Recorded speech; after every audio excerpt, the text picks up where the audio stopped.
It was supposed to be another fiery moment in Congress, one of those headline-grabbing clashes that Representative Alexandria Ocasio-Cortez has built a reputation on, but this time, the tables turned in a way no one saw coming. Cameras were rolling, tensions were high, and within minutes, what began as a bold attack spiraled into one of the most embarrassing political moments of her career. The scene unfolded during a heated committee hearing, where tempers flared over issues of justice and integrity in government. Known for her sharp rhetoric and passionate delivery, took aim at Senator John Kennedy, referring to him in a moment of visible frustration as a thug in a suit. Gasps filled the room. Some smirked, some whispered, but everyone knew one thing: this comment would set off a political firestorm. At first, appeared confident. She leaned back, her tone defiant, as if she had delivered another viral zinger. But the air shifted almost instantly when Kennedy, calm and composed, responded not with anger but with grace. "Congresswoman," he said with a southern politeness that cut deeper than any insult, "I've been called a lot of things in my time, but a thug isn't one of them. I suppose we all reveal a little bit of ourselves in the words we choose for others." The silence that followed was deafening. The room's energy flipped from confrontation to reflection. Even some of X's usual allies appeared uncomfortable. What was meant to be a moment of triumph for her quickly turned into a lesson in humility,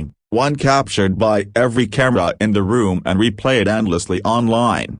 Within hours, social media exploded. Hashtags like #Backfire and #KennedyClapback trended nationwide. Clips of Kennedy's calm, steady reply went viral, not because of what he said, but how he said it. The contrast was undeniable: X's emotion versus Kennedy's composure. Supporters on both sides began debating who had won the exchange, but it was clear to most observers that X had miscalculated the moment. As the backlash grew, commentators across the spectrum weighed in. Even some progressive voices expressed disappointment, suggesting that X's choice of words undermined her message and handed her critics exactly what they wanted: a reason to question her maturity and professionalism. Conservative outlets, meanwhile, had a field day, painting the moment as proof of what they saw as arrogance turned to embarrassment. Behind the scenes, those close to X described a different picture. Sources said she was visibly shaken by how quickly things had escalated. She reportedly told aides she let the moment get the better of her, a rare admission from someone known for standing her ground. It was a moment of human vulnerability,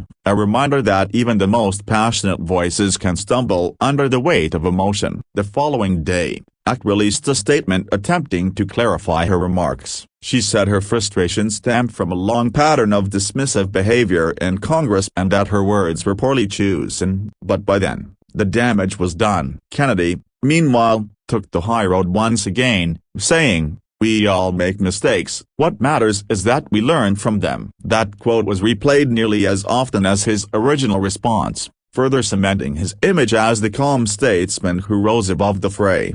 What made this story so powerful wasn't just the clash of personalities, and was the raw humanity behind it. In that committee room, two very different figures represented two very different Americas. X, the young progressive firebrand, driven by passion and idealism; Kennedy, the seasoned Southern gentleman, guided by restraint and wit. Their exchange became more than a political moment. It was a mirror reflecting the growing divide in tone, respect, and emotion in modern politics.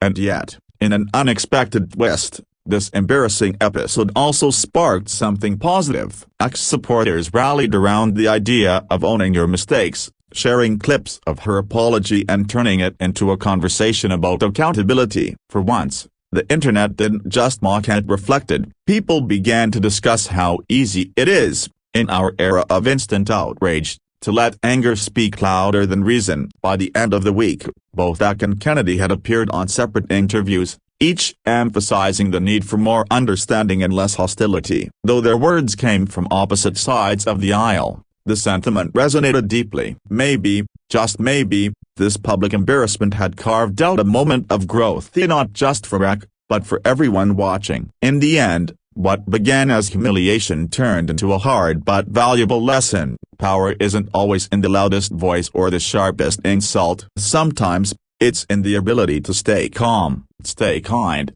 and rise above the chaos. That's what the world saw that day, ain't not just a political clash, but a very human reminder that dignity, even in defeat, can be the most powerful statement of all.